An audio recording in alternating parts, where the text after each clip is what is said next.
So, Kobe, you've been through addiction, incarceration, mental health struggle. What moment stands out as the turning point in your recovery journey?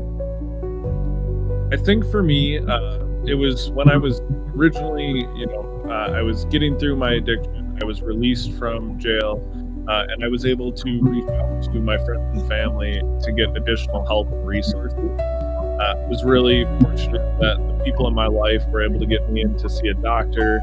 I was able to get a referral to a psychiatrist, and shortly after that, I had received my diagnosis.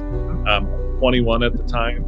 I'll be 31 this year, but about 10 years since I got sober and got my diagnosis, and got the help I needed to be able to live a full and functional life. So Kobe, schizophrenia is often misunderstood. hmm What one might or misconception about that?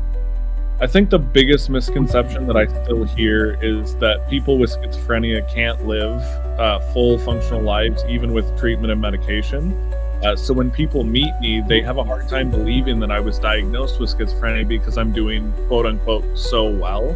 And that can be really dangerous because it leads people to put an expectation on individuals with schizophrenia that they can't succeed, or they can't be able to work or find goals or be able to do anything that like a normal person does in a day-to-day life.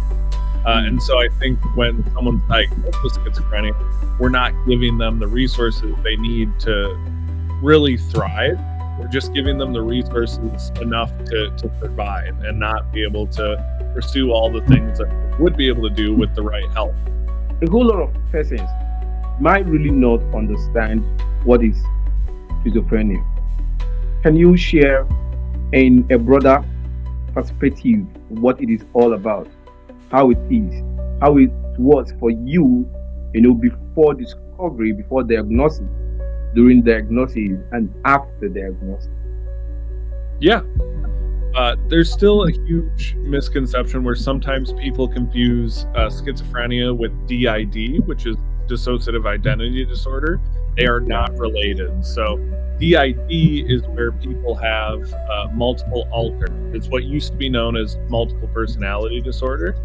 Schizophrenia is really having auditory and visual hallucinations. It's having paranoia and delusions. So for me, when I was first diagnosed, it really started with paranoid thoughts. So I was having paranoid thoughts that I was being followed, or I was being, persecuted by government agencies, by people around me. I also would then fall into delusional thoughts where I thought people in my life were trying to harm me. And that led very quickly to me struggling with visual and auditory hallucinations.